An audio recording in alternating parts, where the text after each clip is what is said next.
I am taking a short break from the firewood grind. What I had learned, the International Firewood Expo took a lot out of me. Not physically, but you just need a break. It got me thinking. I believe I only had one legitimate week away from the firewood delivery service last year. And that was when I was in Germany. Because even when I, took a few days off, it wasn't like the entire week. But then again, I don't have that craving for vacation like I did when I had a real job. That was something that was precious. It's just, I can't explain it. I think it's because you're a sole proprietor, and if you're not getting it done, no one's getting it done. But two, it's like, it's enjoyable, and it's not that big of a deal. Working on weekends, it's not that big of a deal anymore. Working at night, or if something comes up, you just get it done instead of complaining about it when you're driving into the office because your boss called you in. It's different. But here I am. The expo is over. The wood yard is an official train wreck. Yes, we're still dealing with the fallout from the flood, but I thought I would just show you the, the remnants of the International Firewood Expo, which was a big success despite the rumors that it kind of rained on Saturday.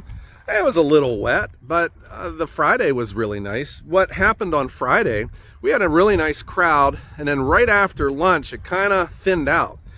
And people were wanting to know why, and that's because they weren't checking the weather reports. We were under a severe storm warning, and it just happened that the whole storm just split and completely missed the fairgrounds.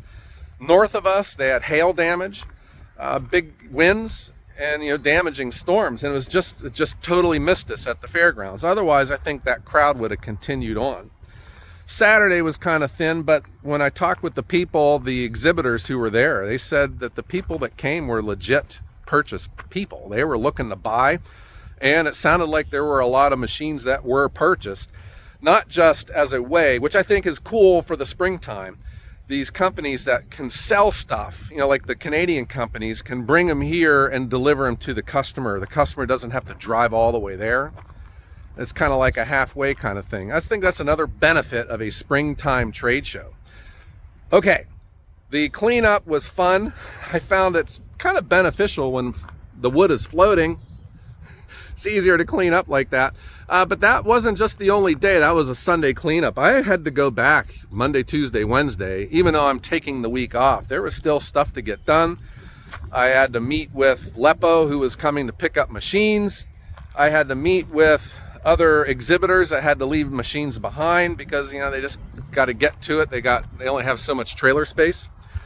So I was over there a lot, and it cleaned up pretty nice. My nephew and I took over a big roller, and we rolled the field, and where all the ruts had gotten kicked up from the soft ground. Got that rolled down. We had found I'm looking at a killdeer's nest, but we had found a killdeer's nest over there, right at the middle of the Hartville hardware booth, and they took care of it. So I don't know what it is with me and birds, but I'm looking at, where's Mama Killdeer at? She's yelling at me right now, but her nest, I'll show you her nest. Oh, she's mad at me. Here's her nest. And how this nest survived the flood is beyond me, because that whole flood just came, I'm leaving. That whole flood just came down through here and just built up around in here. But I'm happy to say, thank goodness, that my scrap pile went untouched. Not a single piece of that happened to float on down the river. So I guess that's a positive. I am also going to do an entire video on the flood because I've learned a lot, and I'm still learning a lot. This delivery had gone out, but this is the wood.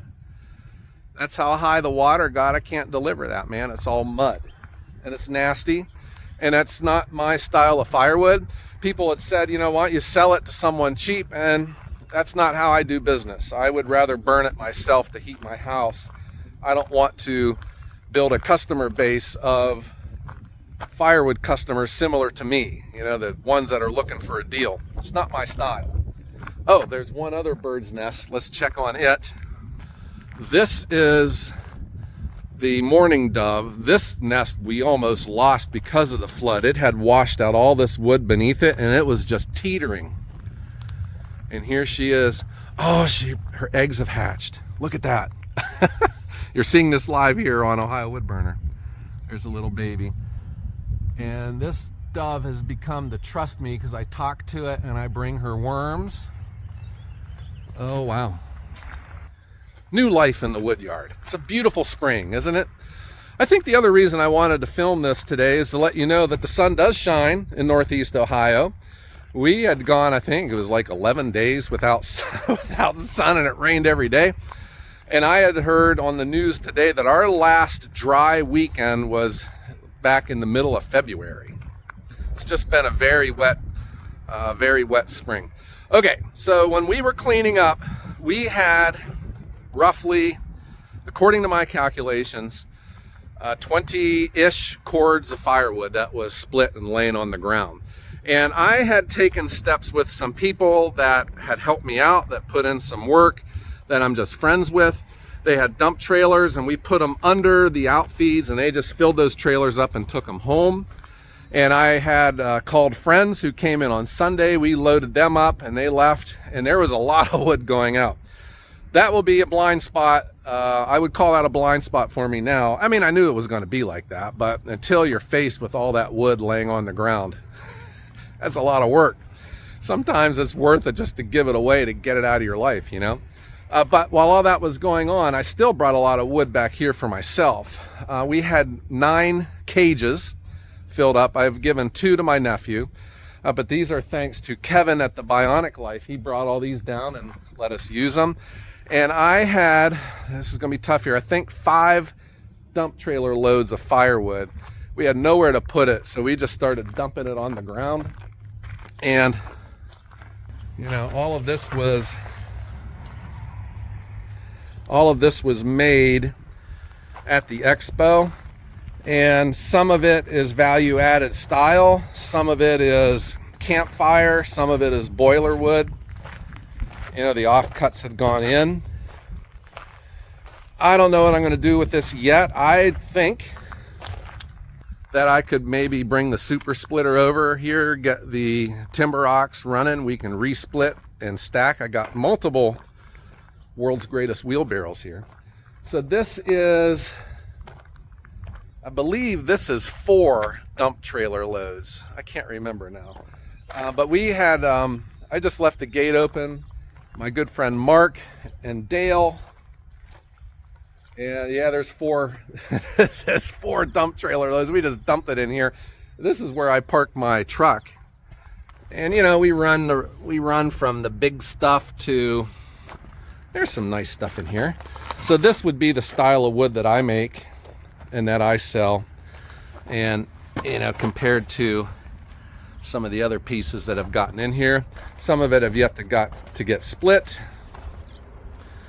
So this is, you know, this is the opposite of how I do firewood, but I paid for the logs, and I don't know, I'll figure out a plan for this. It'll either come back to my house or we will resplit it.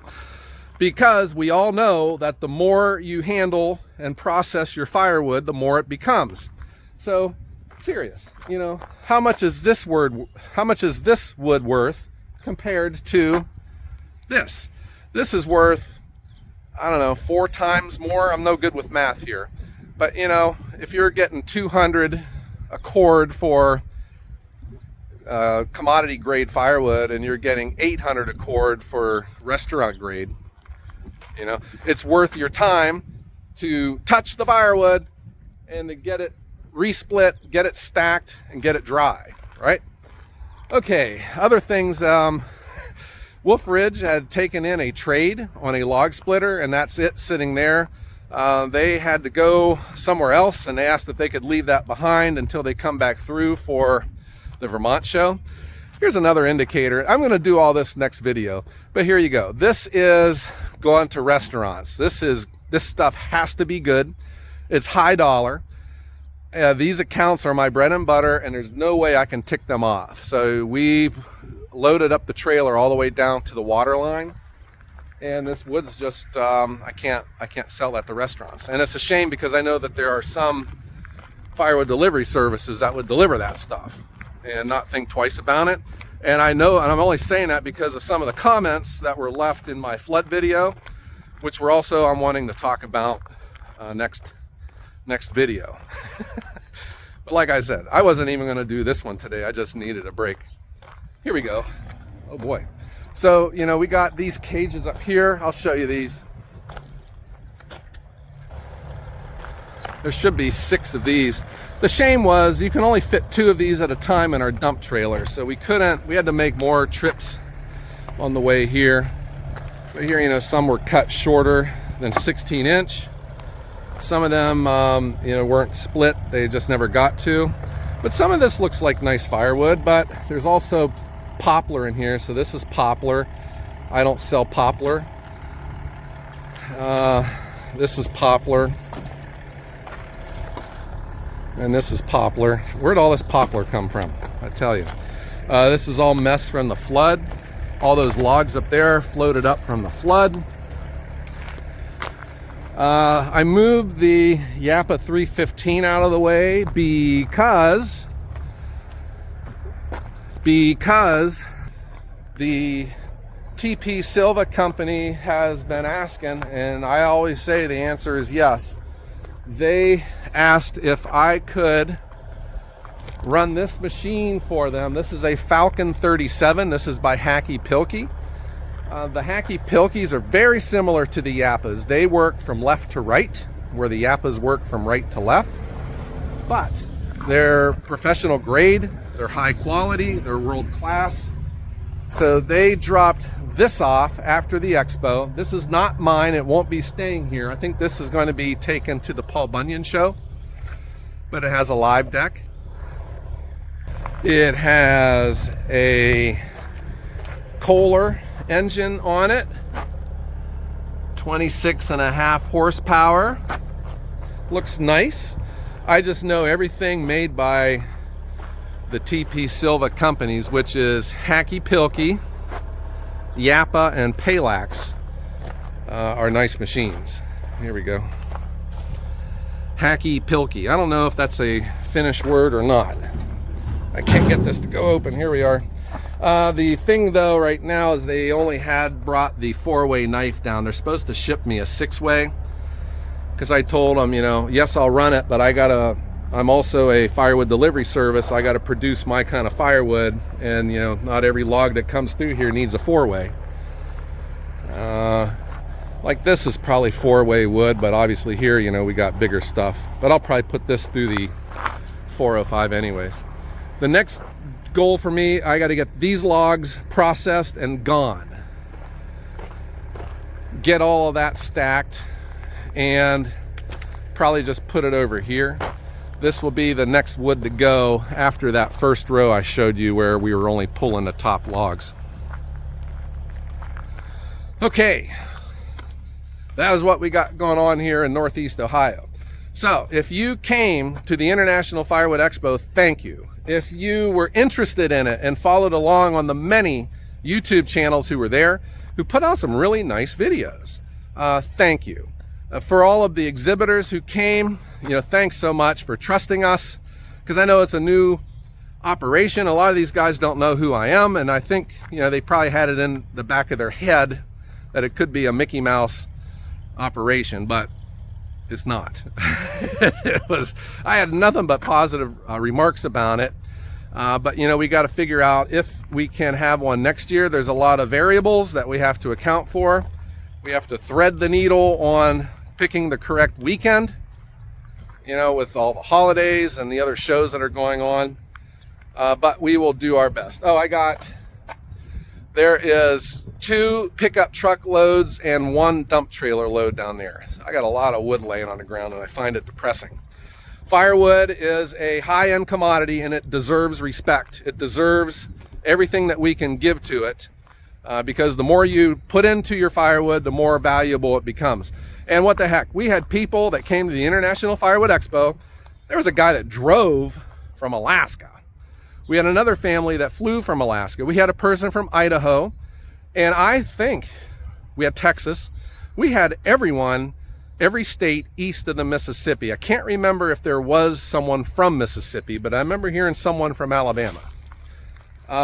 Don't tell me firewood is a low-end commodity when people are willing to travel these long distances because of it. Firewood is one of these commodities that brings everyone together. We've been using firewood since the days of we lived in caves. It brings us together. Here we go. Looking nice. Okay, guys, just a quick update.